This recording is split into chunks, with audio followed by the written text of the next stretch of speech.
Posso ouvir um amém? Bom, me perdoe, irmãos, eu sou fã da Rita Lee. Ouço Rita Lee, Mutantes, desde que eu me entendo por gente. Aprendi a tocar violão, tocando as músicas da Santa Rita de Sampa. Essa música é muito interessante, por dois lados. O primeiro, porque em nome de Deus, a gente arrebenta os outros.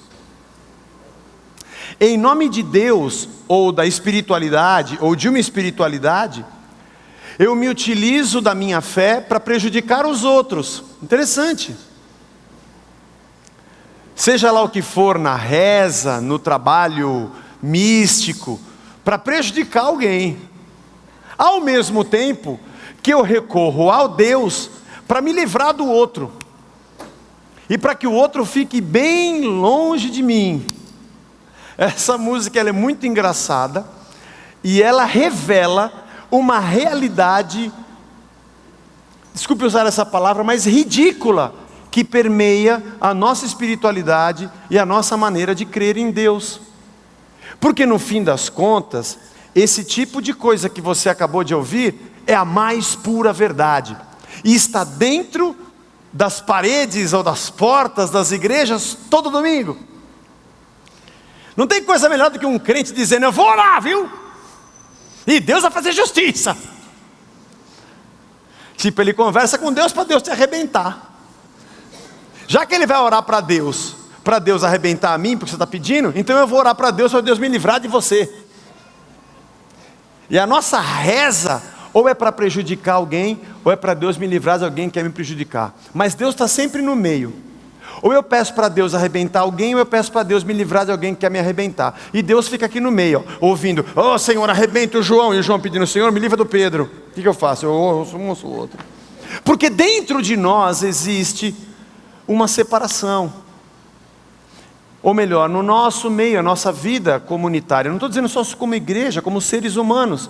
Nós somos individualistas, nós queremos saber da nossa vontade. A gente quer saber como é que eu faço para alcançar meus objetivos. Eu passo por cima de quem eu quiser, e Deus está aqui no meu bolso, e eu uso Deus quando eu precisar, para que Ele me ajude a arrebentar alguém, ou que Deus me ajude a me livrar de alguém. Deus me livre de ficar perto de quem Deus me chamou para nunca ficar longe. Que sentido há no meu amor? Que sentido há na minha cristandade? Que sentido há na minha fé? Se a vida que eu vivo em Deus não gera vida para quem está ao meu redor. E qual é a lógica de eu pedir a Deus para me afastar de alguém, se Ele me deixou nesse mundo para eu estar perto de alguém? Qual é a lógica de eu fazer a oração para que Deus arrebente alguém e faça justiça, se Cristo morreu por esse alguém para salvá-lo e levá-lo à eternidade? Qual é a lógica de eu dizer e amaldizer que vou amaldiçoar alguém, se Cristo morreu por ele? Irmãos, isso aqui dá para a gente ficar nesse pedaço. Essa música da Rita Lee dá uma pregação, porque aqui está cheio de fundamentos cristãos aqui. Aliás, a música dela tem mais a palavra Deus do que a maioria das músicas gospel que eu conheço. Cada frase tem um Deus. Mas é muito interessante, porque nós estamos estudando o livro de Coríntios, a primeira carta aos Coríntios. É como Jesus, que fez uma oração que disse antes da sua morte: como que eu vou pedir a Deus para que Deus me livre dessa hora, se foi exatamente para essa hora que eu vim? A igreja de Corinto tinha algumas peculiaridades que nós falamos a semana passada. E eu quero ler com você hoje, ainda no primeiro capítulo. Nós vamos ler a partir do versículo número 4. Paulo diz assim: eu sempre dou graças ao meu Deus a vosso respeito. Olha que era uma igreja cheia de problemas, e Paulo diz: eu dou graça a vosso respeito, a propósito da sua graça que foi-vos dada em Cristo Jesus. Então eu dou graças a Deus, porque Deus deu graça a vocês. Ele é muito bom. Eu não estou dando graças a Deus por vocês, eu estou dando graças a Deus porque Deus é bom. Porque em tudo fostes enriquecidos nele. Preste atenção em cada palavra desse texto. Em toda palavra e em todo conhecimento. Deus enriqueceu vocês com palavra e com conhecimento. Assim como o testemunho de Cristo tem sido confirmado em vós, de maneira que não vos falte nenhum dom, aguardando vós a revelação de nosso Senhor Jesus, o qual também vos confirmará até o fim, para seres irrepreensíveis. Ele deu graça para vocês, Ele enriqueceu vocês com a palavra, Ele enriqueceu vocês com conhecimento, para que nunca falte nenhum dom entre vocês, para fim de vocês sejam irrepreensíveis no dia do nosso Senhor Jesus Cristo. E prossegue: fiel é Deus pelo qual fostes chamados à comunhão de seu Filho Jesus Cristo nosso Senhor. Rogo-vos, então eu peço a vocês, irmãos, pelo nome de nosso Senhor Jesus Cristo, que faleis a mesma coisa. Vocês têm que falar a mesma coisa, e que não haja entre vós divisões. Antes, sejam inteiramente unidos na mesma disposição mental, no mesmo parecer. Pois a vosso respeito, meus irmãos, fui informado pelos da casa de Cloé, alguns irmãos aí me falaram de que tem contenda entre vocês. E eu me refiro ao fato de cada um de vós dizer, eu sou de Paulo, e o outro dizer, eu sou de Apolo, e eu sou de Cefas, Cefas é Pedro, e eu sou de Cristo. Alguém até era mais espiritual que os outros. Acaso Cristo está dividido? Foi Paulo crucificado em favor de vós, ou fostes porventura batizados em nome de Paulo? Ele dizendo, eu dou graças a Deus porque nenhum de vós eu batizei, exceto a Crispo e Gaio, para que ninguém diga que fostes batizados em meu nome. Meu Deus, isso é o que mais acontece nos dias de hoje. Batizei também os da casa de Estéfanas. Além desses, não me lembro se batizei algum outro, porque não me enviou Cristo para batizar, mas para pregar o Evangelho, não com sabedoria de palavra, para que não se anule a cruz de Cristo. Muito profundo esse trecho e o que Paulo está conversando com os irmãos de Corinto. Um dos problemas da igreja de Corinto eram essas divisões. Nós tínhamos em Corinto gente rica e gente pobre. Na comunidade cristã você tinha escravos ainda no estado de escravos e livres. Você tinha diferenças religiosas de gente que veio do Oriente, do Ocidente, judeus, gregos, das suas religiões de mistério. E você tinha na igreja de Corinto diferentes etnias, romanos, gregos, árabes, asiáticos, egípcios, judeus. As divisões eram de todas as espécies.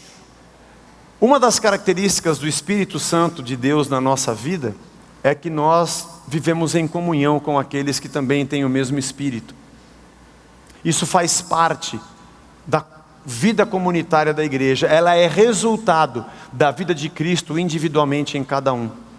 O Cristo que é visto na nossa vida comunitária é fruto do Cristo que transformou individualmente cada um de nós.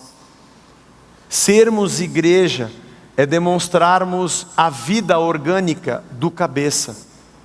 Se Ele é o cabeça do corpo e nós somos a sua igreja, nossas relações e atividades, as coisas que o corpo faz, aonde ele toca, como ele se expressa, como ele age e interage no mundo, exprime as ideias, o raciocínio, o sentimento e a mente do próprio Deus. Por isso nossas atitudes não são geradas em planejamento meramente humano, ainda que a nossa capacidade de planejar esteja dentro do processo. Nossas ações e a vida da igreja não está ligada a uma grande ideia de um ser humano, apesar de que nossas ideias contribuem, e nosso cérebro contribui. Ela não está ligada a uma revelação individual a uma única pessoa, porque Deus habita em todos. E nós não temos concordância uns com os outros, porque nos submetemos à ideia de um maioral. Isso também é algo muito importante. Você vê que na igreja de Corinto havia partidarismo. Geralmente quando alguém é partidário de alguém, não é porque está sob alguém, é porque quer controlar alguém.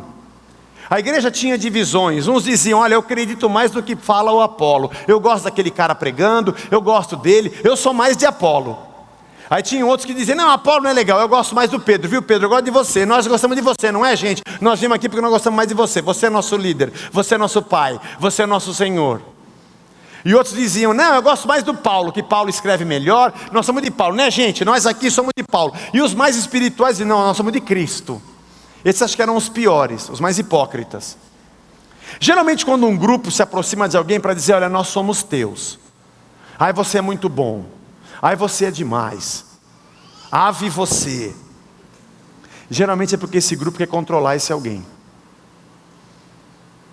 Ah, vocês são meus? Sim. Nós vamos contribuir com você, nós vamos ajudar você, tá? Eu quero ir para lá. Não, para lá não, porque a gente não quer ir para lá, a gente quer ir para cá, tá? A gente ajuda você para ir para lá, tá bom?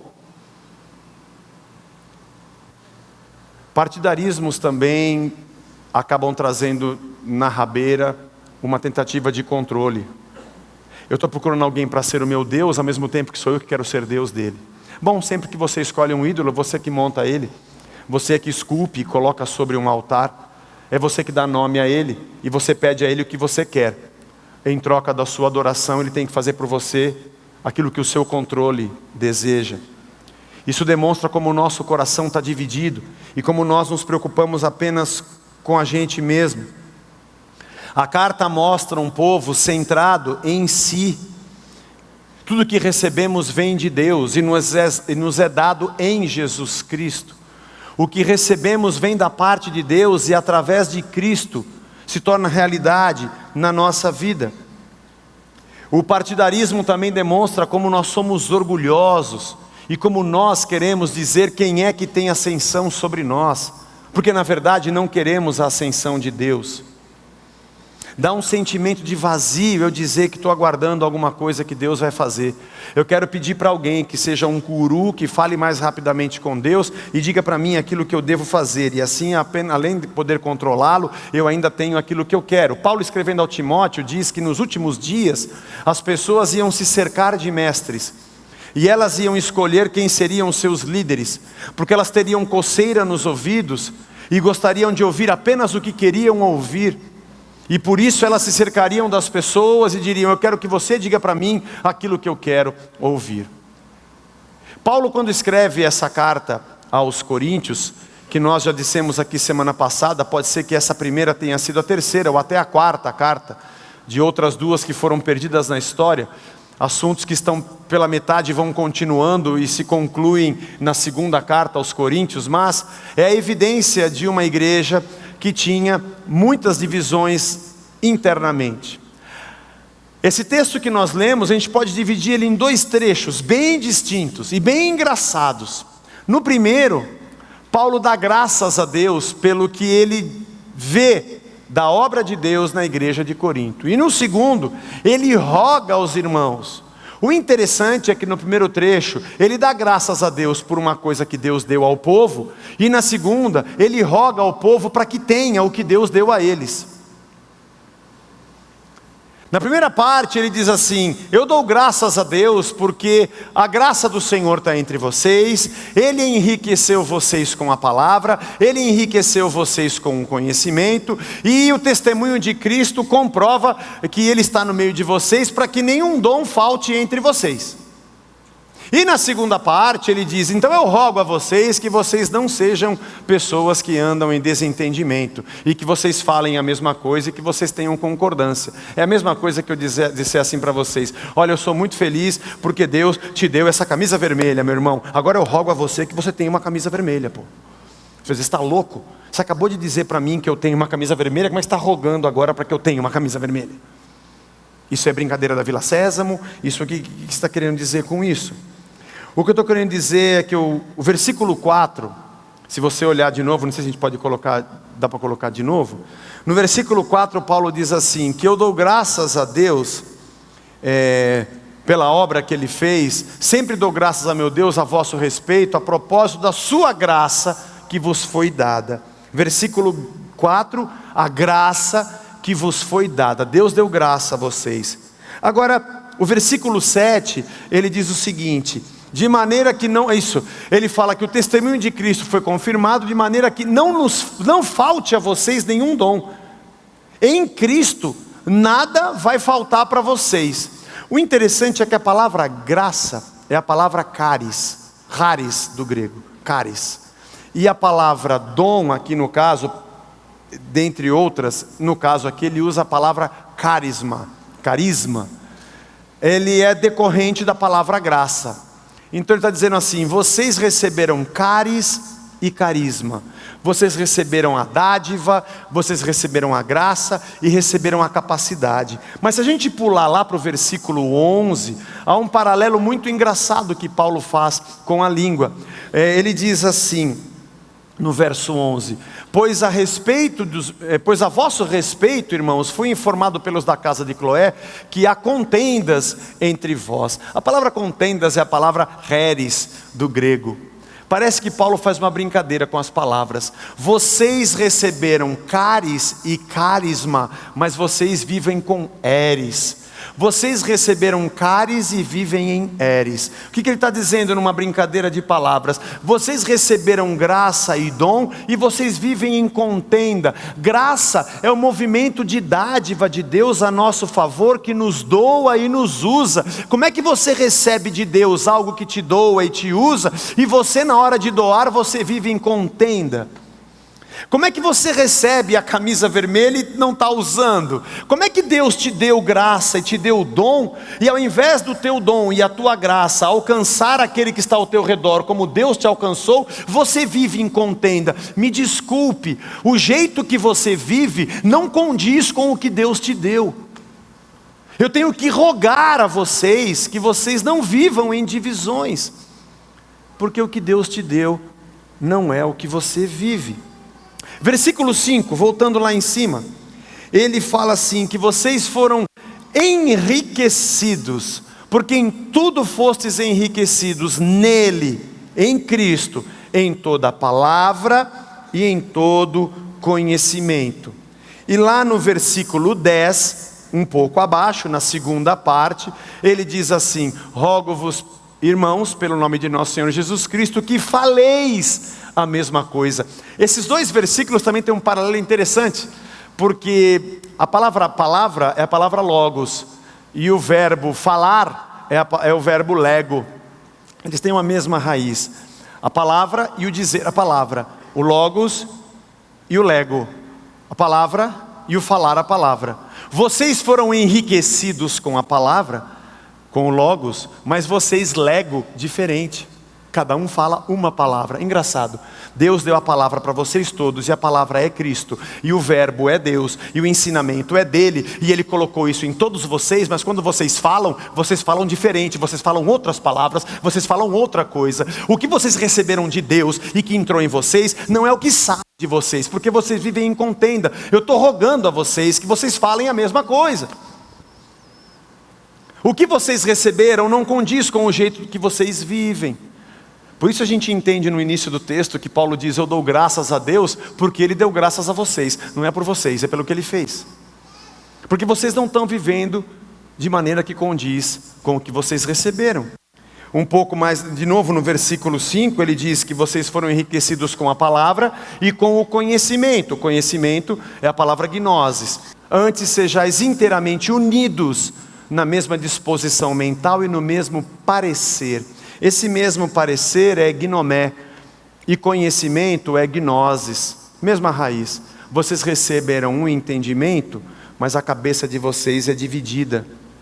Ou seja, Deus deu graça e vocês andam em divisão. Ele deu a palavra a todos e vocês cada um falam uma coisa. E Ele deu conhecimento a todos e cada um pensa de um jeito. Ou seja, o que Ele deu a vocês não é o que vocês vivem. Trazendo isso para o chão da fábrica, trazendo isso para a nossa vida, afinal de contas a gente vive no meio dos achados e perdidos desse tempo.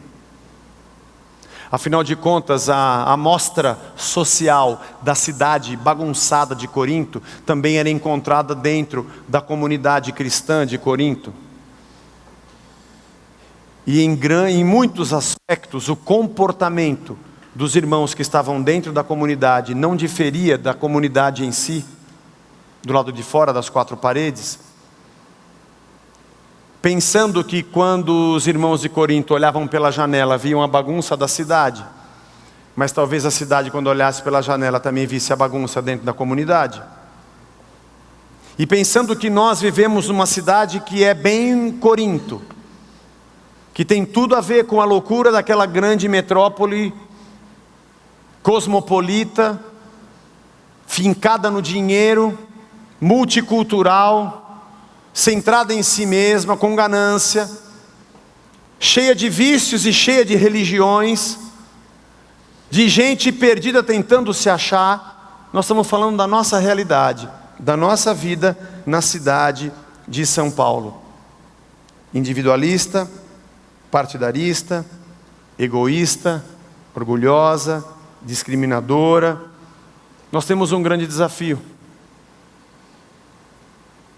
O grande desafio de nós vivermos o que Deus nos deu. Vou fazer uma pergunta para você.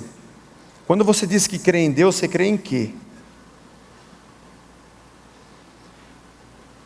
No que nós acreditamos quando nós acreditamos em Deus? Ou quando nós dizemos que acreditamos em Deus? Porque quando eu digo assim, eu gosto dessa estante, eu gosto demais dela. Alguém vai dizer, por quê?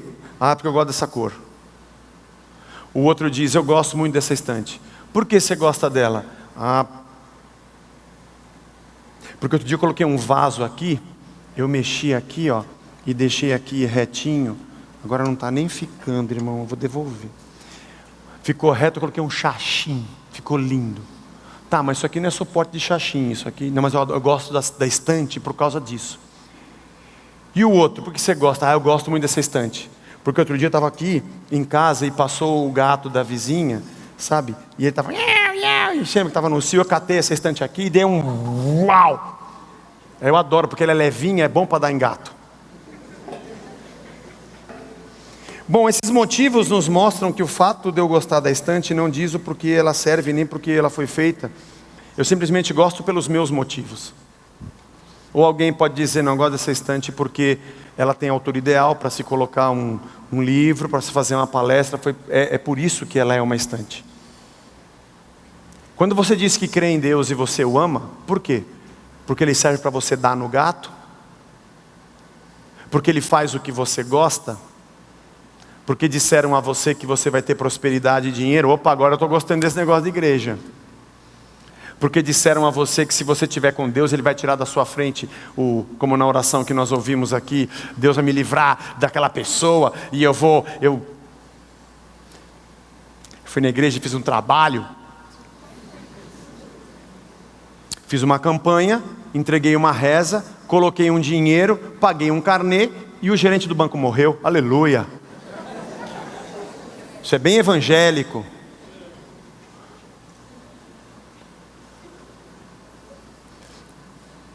A igreja de Corinto tinha muitas divisões e cada pessoa tinha uma justificativa muito plausível para dizer que estava certo e o outro estava errado. Quando nós falamos de unidade, falamos de concordância, nós nos enganamos achando que dentro da comunidade nós temos o certo, o Zé é o certo, e todo mundo que está aqui tem que se curvar e falar Ave Zé, e nós temos que estar em concordância com ele, porque ele está falando o que é certo. E concordância é eu dizer sempre a alguém que ela está certa e eu estou com ela. Não é bem assim que a Bíblia nos ensina. O que ela nos ensina é que dentro da comunidade de Cristo, nós temos dezenas, centenas e milhares e milhões de pessoas espalhadas pela face da terra, e nenhuma delas disse eu estou certo e vocês têm que estar em concordância comigo. Todas elas disseram nós somos errados e concordamos com Deus. Concordância na comunidade não diz respeito a quem está certo e a quem está errado. Diz respeito a um grupo de pessoas que disseram todos nós precisamos de Cristo. E nós andamos juntos, porque tanto eu quanto você estamos crucificados com Cristo. E não vivemos mais nós, mas Cristo vive em nós. Todos nós negamos a nós mesmos, tomamos a nossa cruz para segui-lo. Então é fácil nós concordarmos, já que Ele nos deu graça, a graça vai ser vista entre nós. Já que Ele nos deu a palavra a ambos, nós falamos a mesma coisa, que é o que Ele disse a nós. E já que Ele nos deu entendimento e cabeça, nós pensamos igual. Porque nossa graça, nossa vida, nossas palavras, nossos pensamentos e sentimentos já não são mais nossos, mas foram moldados pelo de Cristo. Nossa comunhão se dá em Cristo e não em nós. Não é uma questão de opinião individual de algumas pessoas e os outros entram em concordância. Somos de Paulo, somos de Apolo, somos de Cefas. Como que se escolhessem alguém para concordar. E Paulo diz, quem é Paulo, quem é Cefas, quem é Apolo? Nós somos só servos, vocês estão loucos. Você acha que vocês são meus porque eu batizei? Eu nem batizei, ainda falar, acho que batizei o fulano e o ciclano, o Gaio e o Crispo. Parece que eu batizei os da casa de Estéfanas, mas acho que nem lembro se batizei mais alguém. Posso falar? Você não falou, então não vou falar. Vou falar porque você tem que ouvir. Irmãos, quando eu estou aqui em cima, tem coisas que eu falo porque você precisa ouvir. É duro, mas você precisa ouvir. E tem outras que eu falo porque eu preciso falar, irmãos. Você me aguenta. É meu divã. Tem muito lugar assim. Você vai sair daqui da igreja? Foi aqui que você foi abençoado, viu? O fato de Deus ter te abençoado deu o direito a alguém dizer que foi Ele que te abençoou. E você se torna escravo.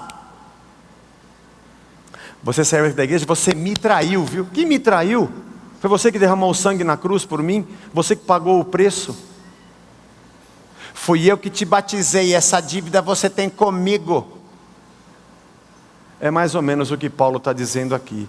Esses visgos religiosos e esse aprisionamento escravocrata de pessoas que acham que posição ministerial é hierarquia militar, e que pessoas que foram salvos pelo sangue de Cristo entrou no meu currículo e fui eu que fiz e você deve a mim, isso não é fé cristã. Sabe por que você está aqui? Porque você quer. E sabe por que a gente se dá bem? Porque a gente se ama. E porque eu preciso negar quem eu sou e você tem que negar quem você é.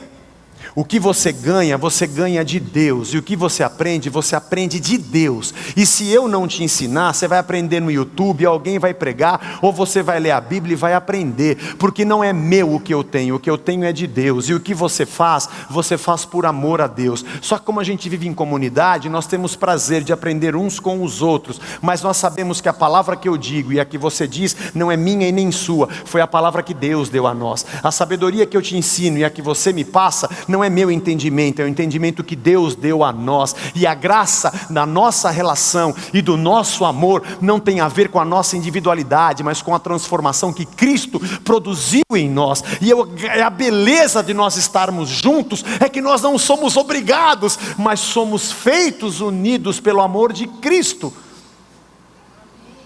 E a beleza de você poder ir embora, e eu também, mas eu não quero. A gente quer ficar junto. Porque a graça de Deus, seu amor, sua palavra, seu entendimento, está sendo visto na nossa humildade, na nossa entrega uns aos outros. Essa é a igreja. O dia que você tiver que ficar aqui porque você quer ser abençoado, está errado. O dia que você ficar aqui porque você é obrigado, ficou ruim. O dia que você tiver medo de sair daqui porque vai cair uma porta na sua cabeça porque eu te amaldiçoei, isso aí não é Deus. E o dia que você quiser ficar aqui, porque aqui você vai ter dinheiro, esquece, irmão, que nós estamos com um monte de dívida. Você sabe, né? Então, Paulo está dizendo aos coríntios, para que eles vivam de acordo com o que eles receberam. E o que Deus está dizendo a nós aqui, que tem muita gente debruçada na nossa janela, debruçada na sua mesa, no escritório, lavando o quintal do lado do seu, emparelhando o carro com você no semáforo, dividindo a mesma bola com você no futebol no final de semana, na fila do pão da mesma padaria, pendurado no metrô, com a mesma torção de coluna, na mesma fila na rua onde teve o arrastão, assaltado junto com você.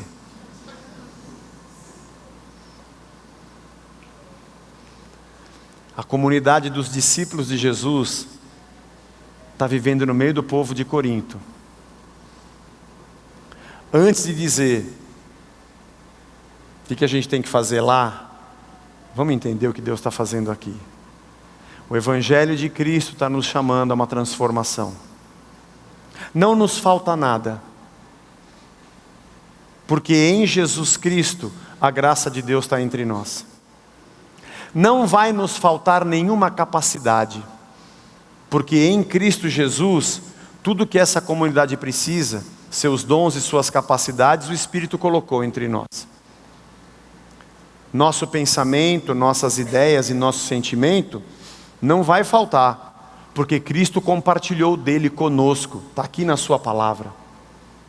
Nosso ensino e o que nós dizemos ou venhamos a falar uns com os outros e fora daqui, não vai faltar, porque ele é o próprio verbo de Deus que habita em nós. Sabe o que falta? O que falta é nós reconhecermos que nós não somos e nos rendermos a ele. O que falta é a gente dizer: Senhor, tem misericórdia e me ajuda a viver de verdade, de acordo com aquilo que o Senhor me deu.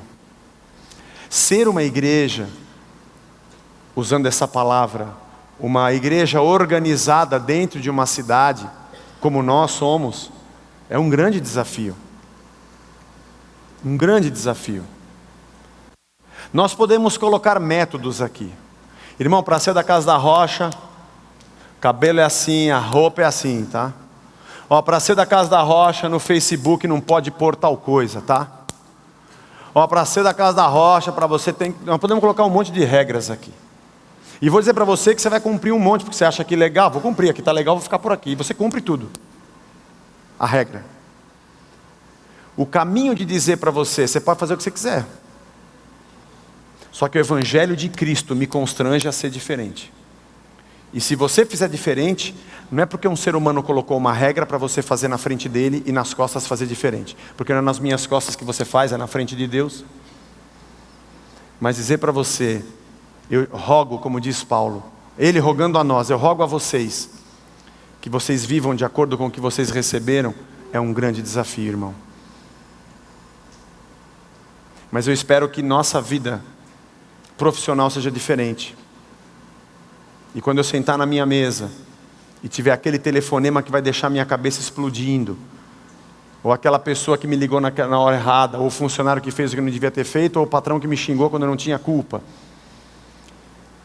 eu me lembrar que eu fui alcançado pela graça, e o que eu penso e o que eu falo veio dele, é aí que eu estou em guerra.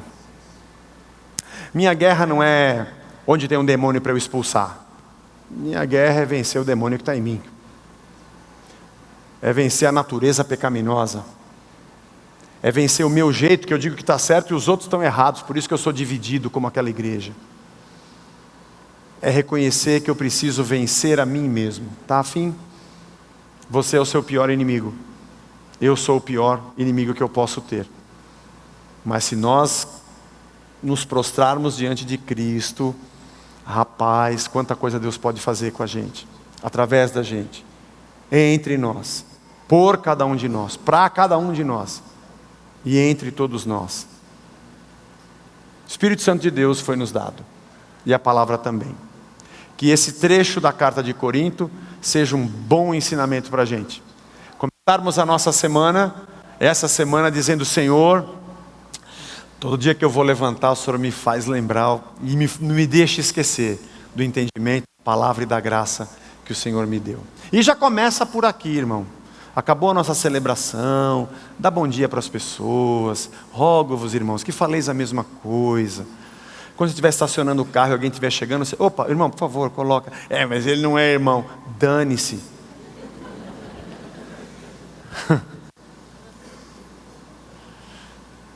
Quando a gente for estender a mão ou fazer o que tiver que fazer, fazemos porque a graça está em nós.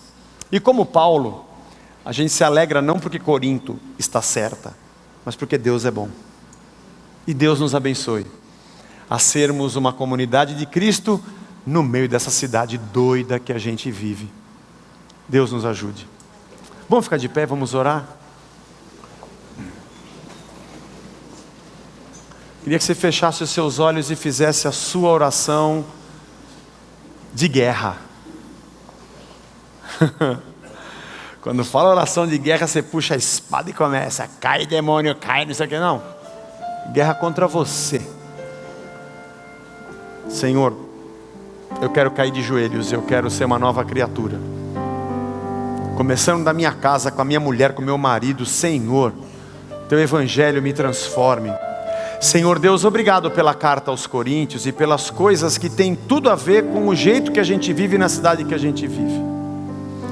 E Paulo estava lembrando a eles o que eles receberam e como eles estavam vivendo. Senhor, nos ajuda a fazer essa análise da nossa vida. Olhar para Cristo e aquilo que eu recebo e aquilo que eu tenho dele e o que eu tenho reproduzido. Aquilo que de verdade o Senhor me deu e aquilo que de verdade eu faço. Sabe, Senhor, o que nós temos que te confessar é que tem um monte de coisa que a gente faz que não tem nada a ver com o Senhor. Esse é o nosso pecado, essa é a nossa carne. É por isso que a gente vive em contenda, como aquela igreja vivia em contenda. É por isso talvez que na minha casa a gente vive em pé de guerra, entre pai e filho, marido e mulher, minha empresa ou o lugar onde eu trabalho é uma guerra, e no que depende de mim está sempre piorando. Senhor, coloca água fria na nossa fervura, pelo poder do teu Espírito. Nós queremos nos lembrar nessa manhã que o nosso Deus é Deus gracioso, que Cristo é a palavra e o verbo, e que o teu pensamento e o teu sentimento são perfeitos para a nossa vida.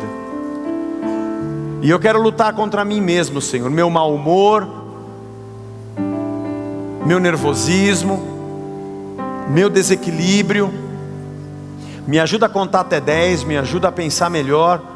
Todo dia eu quero levantar e eu preciso, Senhor, me levantar, ler a tua palavra, orar e começar o meu dia, te pedindo que o Senhor me ajude a viver o que o Senhor me deu, para ter paz no meu lar, ter paz com os meus filhos, ter paz com a minha mulher, ter paz com meu pai, com a minha mãe, com os meus primos, com os meus amigos, e eu viver de verdade como alguém que recebeu algo de Deus. E nós aqui como tua igreja, Senhor, não tenhamos possessividade, que entre nós não tenha Apolo, Paulo, Cefas, divisões de gente que acha que pertence a um ou a outro. Nós pertencemos a Cristo, somos todos ovelhas do teu rebanho, e nós possamos demonstrar amor, que é o que o Senhor deu a nós, e o que nós devemos dar ao que está ao nosso redor. Nos abençoa a sermos igreja de Cristo no meio da cidade de São Paulo. Nos despede na tua paz, abençoa a nossa semana que começa amanhã, traz a gente de volta na próxima semana debaixo da tua proteção. Nós nos entregamos nas tuas mãos, te agradecemos porque tu és Deus e a tua palavra tem nos transformado. A ti seja a honra e a glória para sempre, em nome de Jesus, amém, amém. Deus nos abençoe, dá um abraço forte no seu irmão.